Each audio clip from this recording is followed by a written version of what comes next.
안녕하세요. 저는 설렁탕집을 20년 정도 운영하고 있습니다. 오랫동안 장사를 해오면서 참 다양한 손님들을 봤는데 그중 특히 기억에 남는 손님이 있었어요.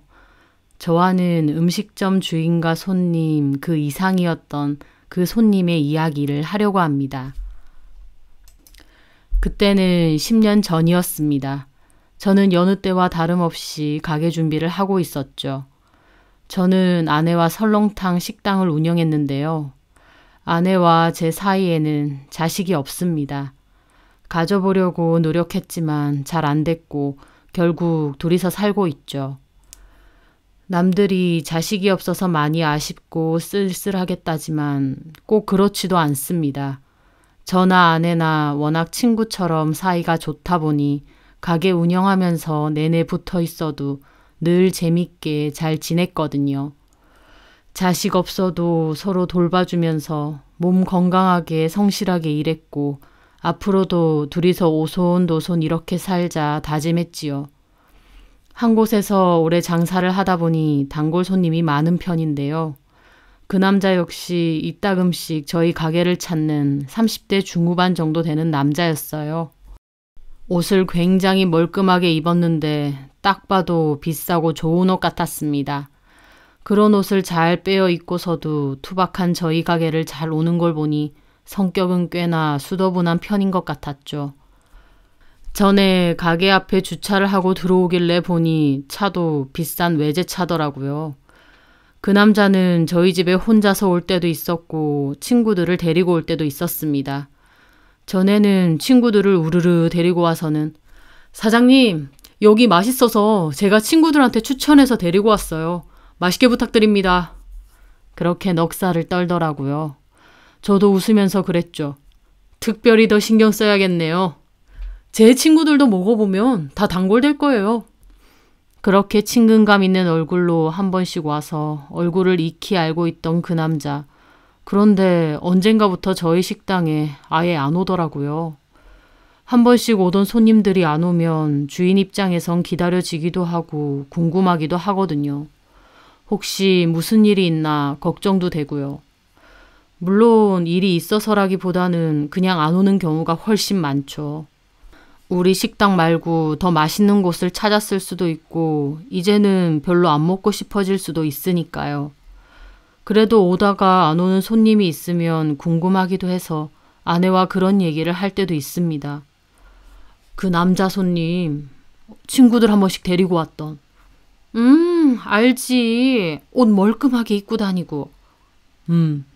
요새 통 안 오네. 바쁜가 봐. 분위기가 사업하는 사람 같던데. 그런 것 같아.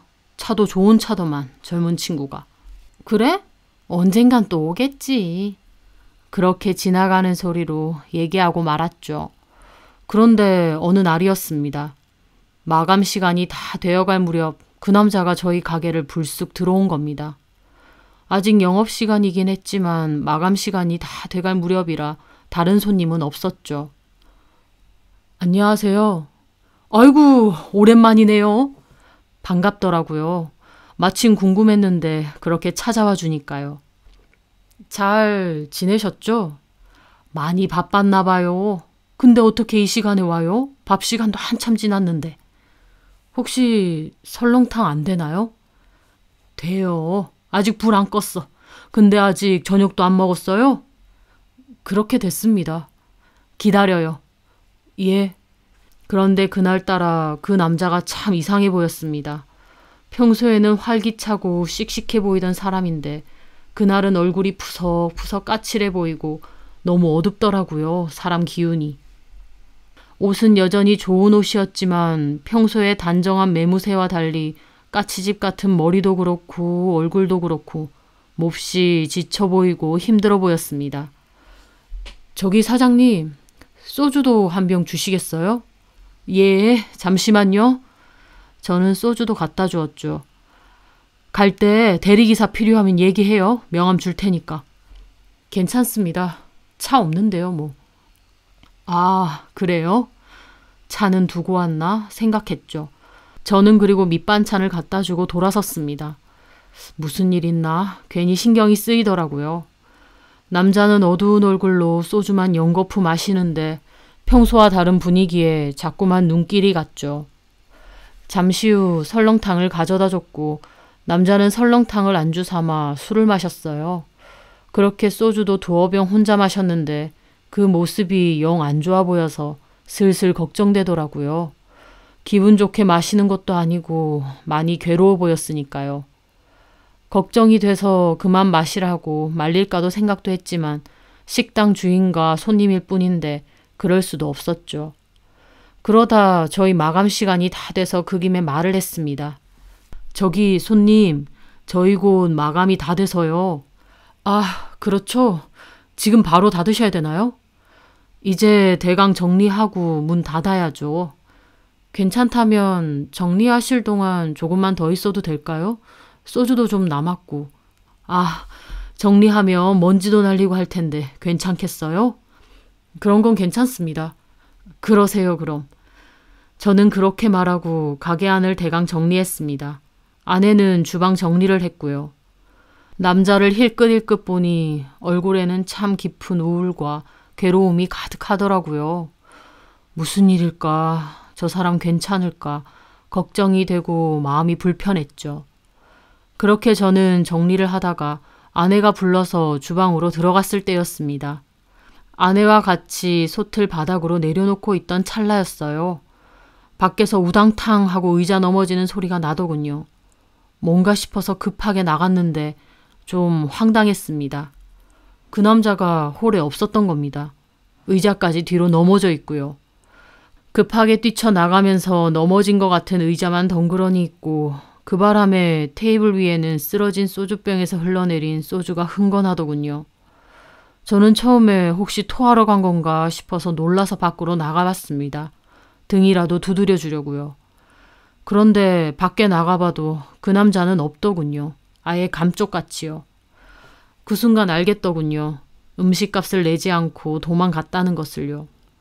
그런데 이상하게 괘씸한 기분이 아니라 걱정이 되는 겁니다. 제가 그렇게 들어오자 아내도 걱정돼서 홀에 있더라고요. 어떻게 된 거예요? 도망간 것 같아. 어머, 음식값도 안 내고? 그렇지. 아, 이게 무슨 일이래. 요즘도 음식값 안 내고 도망가는 사람 있나? 그러게. 그렇게 저와 아내는 그 남자가 앉아있던 테이블을 가만히 봤습니다. 아내는 다 쏟아진 채 빈병이 되어 뒹굴고 있는 소주병을 바로잡아 놓고 주방에서 쟁반과 행주를 들고 와 그 테이블을 치웠어요. 무슨 일이래. 이런 짓 할 사람처럼은 안 보였는데. 무슨 사정이 있나 봐. 아무리 그래도 그렇지 설렁탕 값 이거 얼마 한다고 이걸 안 대고 도망가요. 소주도 2병이나 마시고. 표정이 엄청 안 좋더라고. 말 못할 사정이 있나 봐. 에휴. 아내는 더 이상 말하지 않고 들어갔고 저는 왠지 마음이 안 좋았습니다. 음식값을 안 내고 도망간 것보다 그 남자의 어두운 표정이 계속 생각이 났거든요. 그렇게 일주일 정도가 지났을까요?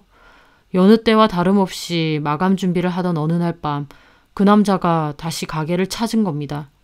이번엔 옷도 수수하게 입었더라고요. 저는 그 남자를 단박에 알아봤죠. 그 남자는 저를 보자마자 고개를 숙이더라고요. 죄송합니다, 사장님.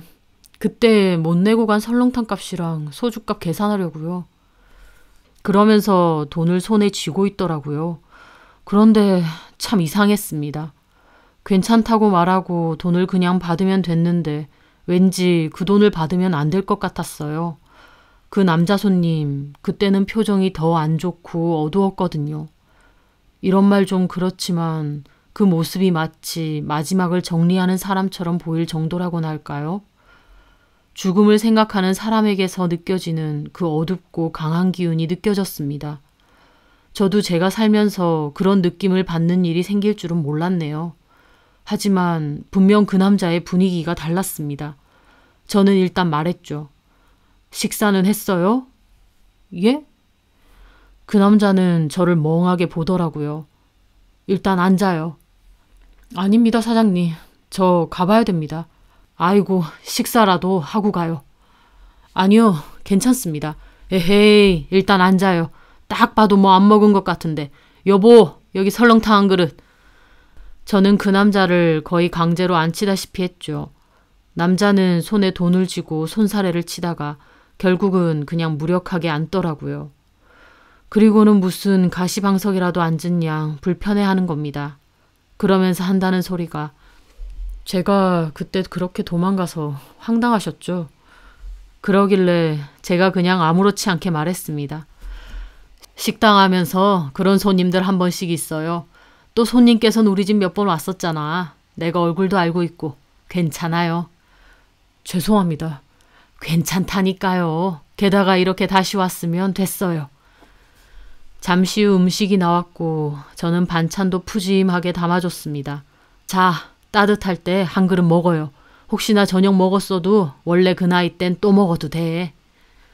남자는 설렁탕을 물끄러미 보더라고요. 그리고 저도 한번 보고요. 저는 불편할까봐 일부러 자리를 피해서 반찬 정리를 하고 있었습니다. 남자는 수저를 들고 식사를 하더라고요.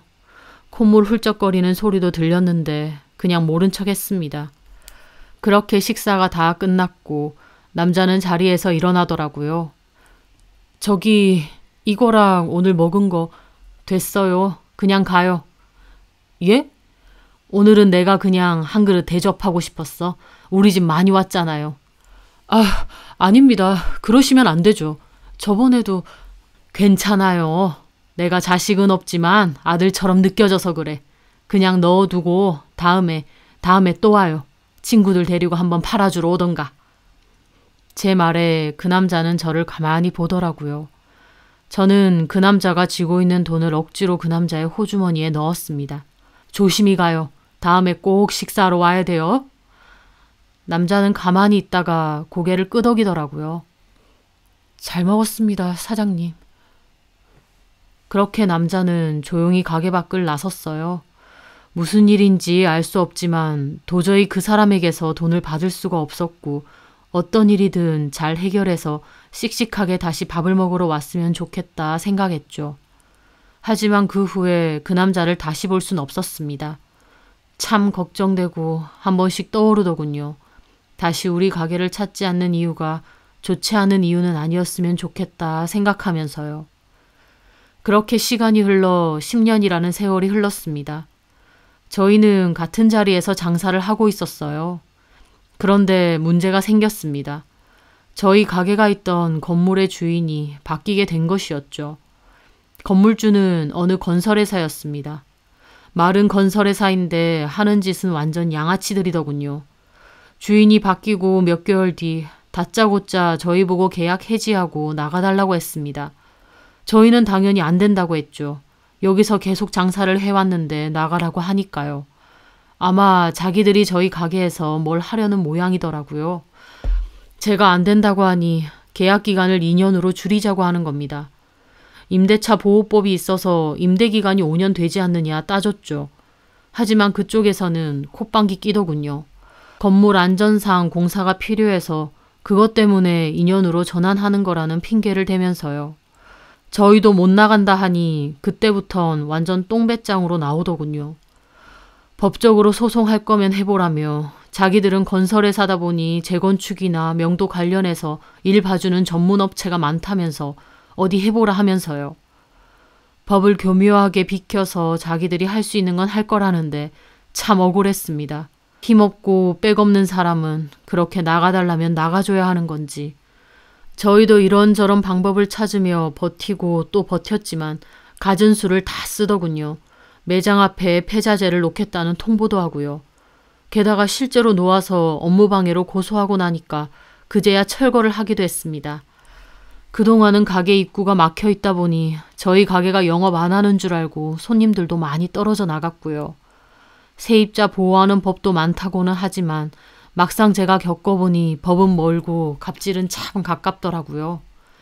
그런 일이 있으면 평범하게 장사하는 저희 같은 사람은 정말 억울할 수밖에 없습니다. 정신적으로도 몹시 힘들고요. 저와 아내는 울며 겨자 먹기로 나가자 했죠. 정신적인 스트레스가 너무 컸으니까요. 하지만 그렇다고 10년 넘게 장사해온 곳을 벗어나 새로운 곳에 자리를 잡는다는 게 쉬운 일은 아니었습니다. 다른 가게 자리를 알아보게 되었는데 그 전주인이 있을 때만 해도 세를 비교적 싸게 주고 있던 곳이라 그런지 그만한 세를 주고 괜찮은 곳을 구하기가 쉽지는 않더라고요. 게다가 엎친 데 덮친 격으로 그맘때 아내도 척추염 진단을 받아서 치료를 다녀야 했는데 그게 보험보장 제외가 되는 바람에 치료 비용도 많이 들어갔고요. 이래저래 돈 들어갈 때는 많아지고 시간 들여 새로운 가게 자리를 알아보는 것도 쉽지 않았죠. 한 자리에서 단골 만들어가며 오랫동안 장사를 잘 이어왔는데 허무하기도 하고 새로운 곳을 구하는 것도 힘들고 이래저래 참 힘든 나날들이었습니다. 그러던 즈음 운명처럼 저희 식당으로 그 남자 손님이 왔습니다.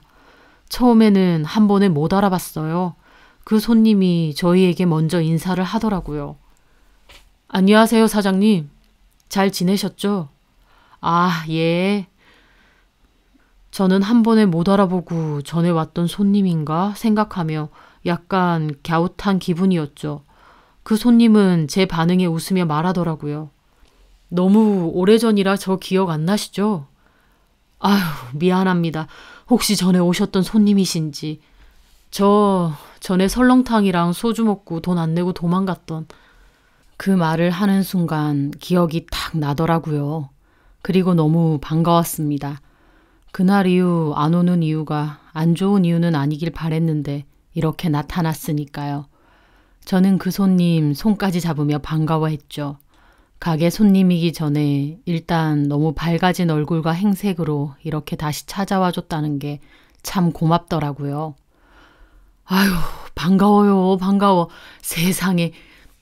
무슨 집 나간 아들이라도 돌아온 양 기뻐했어요. 10년이란 세월이 흘러 이제는 얼굴에서 좀 더 나이가 보였지만 그래도 얼굴도 밝아지고 신수가 훤해진 걸 보니 참 좋더라고요.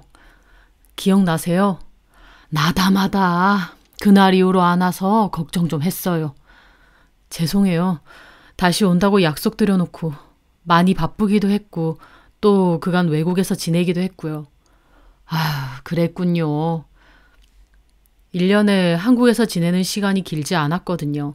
몇 번 와야 된다 하면서도 이제야 오네요. 그 말에 제가 그랬죠. 그래도 때마침 잘 왔어요. 왜냐하면 다른 가게 자리 알아보고 있거든. 그 말에 그 손님도 놀라더라고요. 아니, 왜요? 여기 건물 주인이 바뀌었는데 나가라네. 자기들 마음대로 그렇게 못하잖아요. 그렇죠. 법은 그런데 어디 법대로 되나 우리가 어떻게 할 수 있는 부분도 아니더라고요. 더 이상 싸우기도 싫고 그냥 나가주려고. 그래서 요즘 알아보는 중이에요. 이걸로 먹고 사는데 접을 수도 없으니 어쨌든 옮기기 전에 이렇게 찾아와줘서 다행이야. 제 말에 그 손님이 물었습니다. 알아보신 데는 있으세요? 글쎄 부동산에 얘기해서 알아는 보는데 워낙 여기 있을 때 그 전주인은 세를 싸게 줬거든요. 근데 알아보니 이 인근은 많이 비싸더라고. 쉽지는 않네요. 게다가 여기서 나름 단골도 꽤 만들었는데 가게 옮기면 괜찮을까 걱정도 되고 많이 멀리는 못 가고 이 근처로 알아봐야 될 것 같아요. 저기 혹시 이쪽에 큰 길로 나가면 교차로 쪽이요. 그쪽은 어떠세요? 아이고, 그쪽은 안 돼. 너무 비싸. 자리는 당연히 좋은데 세가 안 돼. 그래도 장사는 훨씬 잘 될 텐데. 당연히 장사는 자리가 반이니까 낫겠죠. 하지만 우리는 음식 자체도 좀 싸게 받는 편이라 남는 것도 크게 없고 그런 좋은 자리까지 갈 돈은 없어요. 그냥 적당히 여기 골목 쪽으로 한번 찾아보던가 그래야겠지. 손님은 제 말에 망설이다가 말을 꺼내더라고요. 저기 혹시 사장님, 사정이 그러시면 제가 조금 도와드려도 될까요? 저는 무슨 말인가 했습니다. 어떡해요? 교차로 쪽에 1층 안경점 있는 건물 아시죠? 안경점 옆에 있는 일본 라멘 가게가 조만간 개영 만료라서 나가기로 했는데 그쪽은 어떠세요? 이 손님이 그런 정보는 어떻게 할까 궁금하면서 대답을 했죠. 거기는 비싸서 안 된다니까. 괜찮으시다면 세는 지금 받으시는 것보다도 훨씬 싸게 드릴게요. 마음 같아선 아예 안 받고 싶지만 무상임대를 하면 세금 관련으로 복잡해지거든요. 대신 아주 싸게 임대해 드릴 수는 있어요. 저는 무슨 말인가 해서 어리둥절하게 보았죠. 그게 무슨... 그 건물 제 소유의 건물이거든요. 작년에 매입했었습니다. 저는 깜짝 놀랐습니다. 그런 건물까지 소유할 정도로 성공을 했나 싶기도 했거든요. 아니, 정말로? 예, 계속 외국 생활하다가 이제 한국으로 들어올 생각도 있어서 작년에 매입했던 곳이에요. 필요하시면 그 자리로 들어오시게 도와드릴게요. 저는 몹시 얼떨떨했습니다. 그 손님이 그 건물 주인이라는 것도 신기하지만 또 생판 남인 저를 이렇게 도와줘야 될 이유는 없었으니까요. 아무리 전에 자주 왔던 단골 식당이라 할지언정 결국 서로 이름도 모르는 남남인데 이렇게까지 해준다는 게 선뜻 이해가 되지도 않았고요. 그럴 사람은 아니겠지만 혹시 다른 의도가 있나 문득 겁나기도 했고요. 아니, 말만 들어도 고맙지만 그 정도 자리면 들어올 사람들 차고 넘칠 텐데 나한테 새까지 싸게 주면서 왜? 제 말에 남자는 웃으며 그러더라고요. 제가 그 정도도 못 해드리겠어요. 사장님은 제 생명의 은인이나 다름없는 분이신데. 갑자기 뚱딴지 같은 소리를 하는 겁니다. 제가 생명의 은인이나 다름없다면서요. 저는 그 말에 내가 잊은 게 있나 생각했습니다. 저 사람을 내가 구해준 적이라도 있나 하고 말이죠. 하지만 아무리 생각해도 없었습니다. 아니 그게 무슨 혹시 다른 사람하고 착각하는 건 아니에요? 아닙니다. 사장님네 설렁탕 한 그릇이 저를 다시 살게 했으니까 사장님 맞으세요. 저희 집 설렁탕이 그 손님을 다시 살게 했다고 하더라고요. 제가 어리둥절해하자 그 손님은 그렇게 그때 이야기를 꺼냈습니다. 그때 제가 돈 안 내고 도망갔던 거 기억나시죠? 기억나죠. 저 원래도 사업하던 사람이거든요. 대학 졸업하고 스타트업으로 시작해서 나중엔 제법 규모 있게 회사를 운영했었어요. 젊은 나이에 성공한 거고 제 스스로 자신도 있었죠. 좋은 차, 좋은 옷, 주변에 사람도 참 많았어요. 지금처럼 앞으로도 그렇게 탄탄대로일 줄 알았습니다. 그런데 그맘때 신기술 개발하는 문제로 투자를 많이 받았는데 저희 회사에서 준비하던 기술에 큰 문제가 생겼거든요. 게다가 안 좋은 일은 연달아 오는 건지 회사에 돈 문제까지 터졌고요. 회사가 도산 위기가 됐는데 제가 젊음까지 다 바쳐서 일궈낸 회사를 포기하고 싶지 않아서 주변에 돈 빌리러 다니고 제 집이며 차까지 팔았는데 결론적으로는 망했습니다. 쫄딱. 여차저차 회사 넘기고 빚은 정리했는데 그러고 나니 남은 게 아무것도 없더라고요. 젊은 나이에 나름 성공하고 자만했었는데 갑자기 내 손에는 아무것도 없어지니 참 힘들고 주변에서도 다 저를 비웃는 것 같고 그날은 다시 회사 일으켜보고자 친했던 선배한테 도움 청하러 갔었어요. 보기 좋게 거절당했고 참담한 기분으로 오는데 나중에 보니 지갑까지 어디 잃어버린 겁니다. 돈 한 푼 없이 진짜 딱 죽고 싶은 기분으로 가는데 그 와중에 배는 얼마나 고픈지 저도 모르게 이 설렁탕집으로 왔어요. 돈도 없으면서 무작정 설렁탕과 소주를 먹은 거죠. 그냥 될 대로 되라 싶고 그리곤 아시죠? 저 도망간 거. 그 손님은 그렇게 말하며 웃더라고요. 저도 고개를 끄덕였죠. 정말 부끄러웠습니다. 돈도 없는데 내일이라도 드리겠다는 그 말 한마디를 못해서 그렇게 도망가는 게 얼마나 비참하던지요. 그때 저는 자신감도 아예 없어졌고 정말 망연자실 그 자체였거든요. 그 후에도 집에서 계속 술만 마셨는데 도저히 답도 안 나오고 술만 계속 마시니까 갈수록 비관적으로 변해가고 어디 도움받을 데도 없고 내가 망하니까 다 나를 외면하는 것 같았거든요. 그래서 그냥 콱 죽기로 했습니다. 지금 생각해보면 술을 너무 많이 먹어서 충동적으로 그런 생각을 했던 것도 같아요. 하여튼 죽기로 결심했고 제 주변도 정리했죠. 어떻게 죽어야 될지까지 계획해 놨으니까요. 그런데 참 이상하게도 다른 것보다 그 설렁탕 값을 안 낸 게 그렇게 걸리는 겁니다.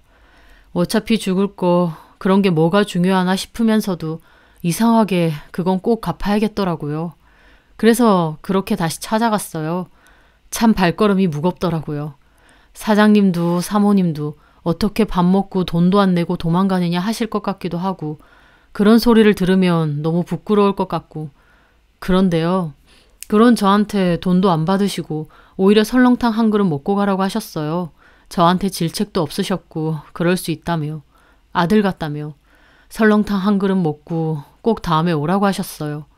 이상하게도 그게 그렇게 위로가 되더라고요. 그 설렁탕 먹으면서 그래 다시 살자. 꿋꿋하게 다시 살아서 여기 또 먹으러 오자.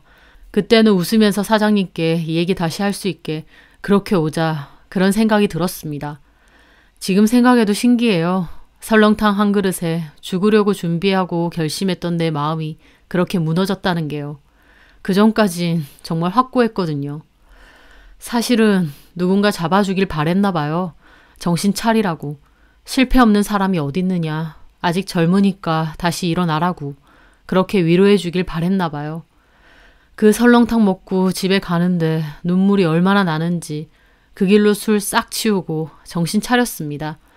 희한하게 다시 살아보려고 하니까 살 길이 생기더라고요. 저희 회사 운영할 때 알던 분이 기회를 줘서 그 밑에서 일을 했고 해외 대상 사업이라 외국에 나가서 살게 되었어요. 그러다가 다시 한국으로 들어오는 걸로 바뀌면서 작년부터 계속 왔다 갔다 한 거고요. 그 남자가 들려주는 말들은 참으로 놀라웠습니다. 저는 그저 어둡고 지쳐 보이는 그 손님에게 저희 집 설렁탕 한 그릇을 대접한 것뿐인데 그 남자는 그 설렁탕을 먹고 다시 살아날 힘을 얻었다니요. 물론 그때 그 손님이 정말 지쳐 보이고 깊은 어둠이 느껴졌던 건 맞습니다. 그래서 제가 돈을 받을 수가 없었고 도리어 다시 음식을 드린 거였죠. 하지만 정말 그 손님이 그런 생각을 했었고 제가 한 작은 행동이 다시 일어날 수 있는 계기가 되었다 생각하니 기분이 참 묘하더군요. 제가 얼떨떨하게 아무 말도 않고 있자 제 손을 잡더라고요. 너무 늦게 말씀드리네요. 그때 참 고마웠습니다. 내가 뭐 했다고. 아니에요. 사장님이 하신 행동 결코 쉬운 행동 아닙니다. 저를 비난하지도 않으셨고 도리어 그럴 수 있다며 너그럽게 이해해 주셨어요. 거기다가 그 따뜻한 설렁탕, 음식이 그렇게 위로가 될 수 있다는 거 처음 알았습니다. 그 손님의 말에 저도 그제야 가슴 가득 뿌듯함이 차오르더라고요. 그때 나쁜 마음 먹지 않고 꿋꿋하게 잘 살아와 준 거, 그리고 잊지 않고 나를 다시 찾아온 거, 그것만으로도 정말 고마웠습니다. 그런데 저를 도와주겠다고까지 하니 이루 말할 수 없이 고맙고 뭉클하더라고요. 이렇게 다시 찾아와 준 것만도 고마워요. 잘 돼서 더 고맙고. 사장님 덕이죠. 이제는 조금이나마 제가 돕게 해주세요. 저는 고마움에 그 손님의 손을 저도 한참이나 잡았습니다. 그 후로 저희는 그 손님 소유의 건물로 가게를 옮겼습니다. 가게세도 원래 내던 것보다 훨씬 싸게 했을 뿐만 아니라 들어갈 때 필요한 인테리어며 공사도 다 맡아서 도와줬습니다. 덕분에 저희는 아주 편하게 가게 이전을 할 수 있었어요. 가게 이전 공지를 계속 해놓기도 했고 거리가 멀지 않아서 그때 단골 손님도 다시 찾아와 주시고 또 몫이 워낙 좋다 보니 새 손님도 많이 찾아와 주시더라고요. 손님도 많이 늘어서 원래는 아내와 둘이 하던 것을 이제는 직원들까지 써야 할 정도로 장사가 꽤 잘 됐습니다. 아내도 그 덕에 치료에 집중하면서 일하는 시간도 훨씬 줄일 수 있었죠. 오히려 가게를 옮기고 더 잘 되더라고요. 여담이지만 저 쫓아내고 저희 옆집들도 쫓아낸 그 건설회사, 결국 그곳을 다 트고 자기들이 음식점을 연 것 같았어요. 초반에는 잘 되는 것 같더니 나중엔 파리만 날리더군요. 있던 세입자들 쫓아내고 자기들이 하더니 꼴 좋다 싶었습니다. 어쨌든 저희는 새로운 곳에서 자리 잡아서 훨씬 나아졌죠. 그 손님도 종종 놀러와 식사도 하고 가끔은 저와 술도 한 잔씩 하곤 합니다. 저는 자식은 없지만 그렇게 저희 가게를 찾아올 때면 꼭 아들이 오는 것처럼 반가운 기분이 들기도 합니다. 저의 작은 선의로 다시 일어날 용기를 가지게 됐다는 그 손님.